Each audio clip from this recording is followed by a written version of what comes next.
Welcome back to Kentucky Budget Prepper. Here's a quick video for you. This is another one that I've been contemplating on if I should even do. No, this is not everything we have, but this is just a quick what I think you should have for SHTF, for protecting your house, hunting, and just anything that could pop off. So I'm going to start off with what my wife and I both carry. She also has a baby Glock that she carries also, but she likes her 19X. It's a Glock 19X. It's got 17 round magazines. It's got the same slide as a 19, but the grip of a 17, I believe, is the actual specs of it. I carry, these are in 9mm. I carry this Smith & Wesson M&P 2.0 in 15 round mags. And also 9mm, like I said. These are what we carry every day. If not this, like I said, my wife will carry a baby Glock. That's 9mm also. We like to do that continuity of ammunition. So I don't have the continuity of weapons and mags yet. I am looking to get a Glock 19 myself. But it's hard to come by. You can't find them anymore. Everybody's buying them up so fast. So this is what we have right now. At least we have the same ammunition. But I'd like to have the same continuity of weapon and mag so that if something happens, we can interchange our magazines and the weapons, and we'll know them pretty inside and out. Next, now this is something that I'll probably get some heat from. I don't believe in all the high-speed gear that people throw on their ARs. That's just something to fail. So you can have all the fancy EOTechs and the ACOGs, and you can have all the flashlights and lasers and everything you want on there. But when SHTF happens and all your batteries are dead and died, and what are you going to have left? You're going to have good old-fashioned iron sights. Now, if you can't shoot accurately with iron sights, you shouldn't be shooting at all. You should be proficient with all of these weapons. You shouldn't have lasers and everything else on your pistols. And I mean, if you want it, that's fine, but you better practice without it. If you have flashlights on them, that's fine. Take them off. Practice in low light without the flashlight. Or have a flashlight on your offhand. Don't get reliant on the technology. The technology will fail. I promise you it will fail. And especially in the SHTF, in the long term, batteries will run out. The equipment will fall and fail. The electronics in it will fail. So don't rely on it. So this is a Ruger AR-556. It's chambered in 5.56, but it can also shoot .223. It has the collapsible stock. I think it's a 3-position collapsible stock. It's the classic AR. You know, just nothing fancy. It's got the rear pop-up sights on it. Iron front sights. It does have that dreaded, oh my god, the bayonet attachment, which I don't have a bayonet. So why are people afraid of it? No one attaches bayonets to it anymore. The Army barely does it anymore. People get so afraid over a piece of equipment that isn't even being used. I do have a single point attachment sling on it. I prefer the single point attachment. I know that a lot of people can have the argument of doing a 2-point attachment.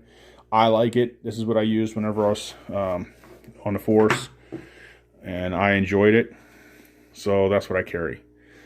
I do have plenty of magazines for the AR. Yes, these are loaded. The weapons are not loaded, but the magazines,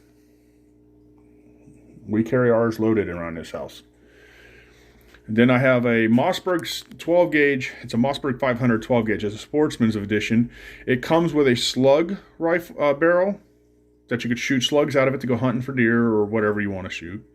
And also, I have a second barrel that I can put on here for birdshot. So I can go shoot turkey, I can go shoot quail, I can shoot pheasants, whatever, with the birdshot.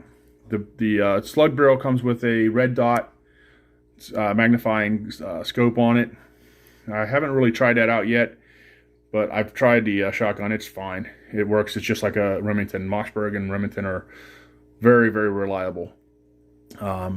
I was thinking about buying a smaller, shorter barrel. I think that's a 22-inch. I was looking for an 18-inch to put on there for home defense. That's possibly coming. Again, SHTF. When you're just walking around the house, you need to have something on you just in case.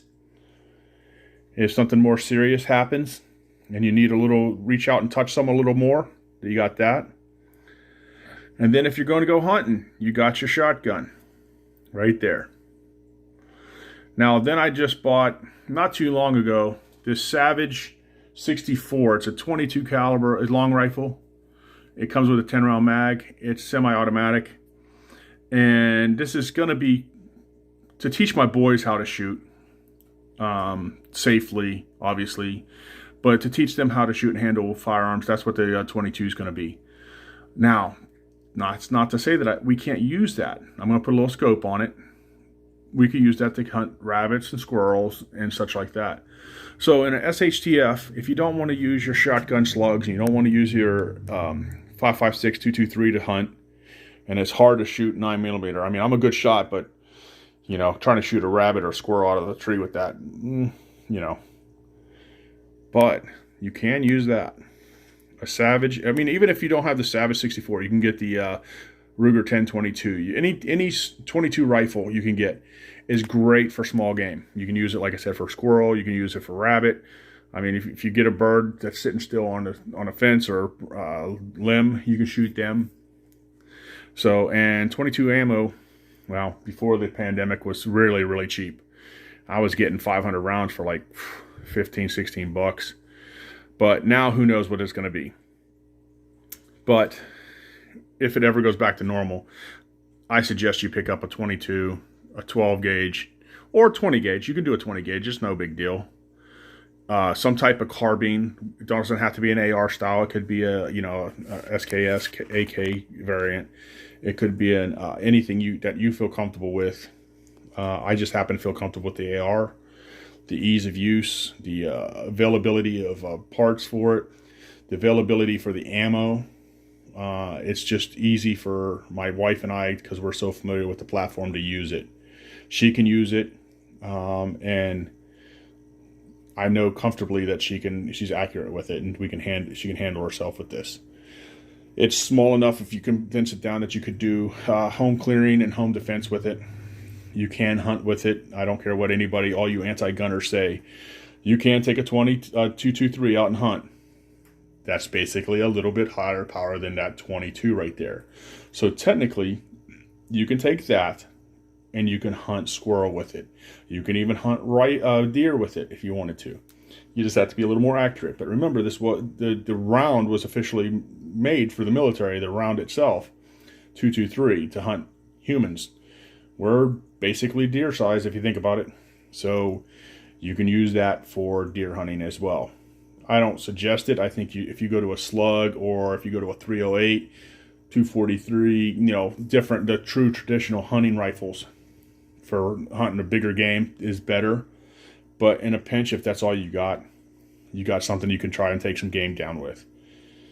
And so this is my suggestion that I think everybody should have. You should have a pistol or two. You should have a carbine of some type for defense. You should have a shotgun or a hunting rifle for hunting.